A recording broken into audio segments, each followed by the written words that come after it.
ముఖ్యమంత్రి చంద్రబాబు నాయుడు దేశంలో అత్యంత శక్తివంతమైన ముఖ్యమంత్రిగా మరోమారు స్థానం దక్కించుకున్నారు. జాతీయ మీడియా సంస్థ అయిన India today mood of the nation సర్వేను నిర్వహిస్తోన్న విషయం తెలిసిందే.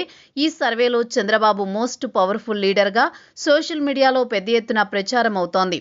చంద్రబాబు, రేవంత్ తో పాటు ఏపీ డిప్యూటీ సీఎం పవన్ ను యూనియన్ మినిస్టర్ రామ్మోహన్ నాయుడు కూడా దేశంలో అత్యంత శక్తివంతులైన జాబితాలో స్థానం కల్పిస్తూ సోషల్ మీడియాలో పోస్టులు వైరల్ అవుతున్నాయి. ఇండియన్ ఎక్స్ప్రెస్ IE100 2026 అవార్డుల పేరుతో వైరల్ అవుతోన్న జాబితాలో ఏపీ సీఎం చంద్రబాబు దేశవ్యాప్తంగా 13వ స్థానంలో నిలిచి అత్యంత శక్తివంతమైన తెలుగు నాయకుడిగా తన ఆధిపత్యాన్ని చాటుకున్నారని చెబుతున్నారు.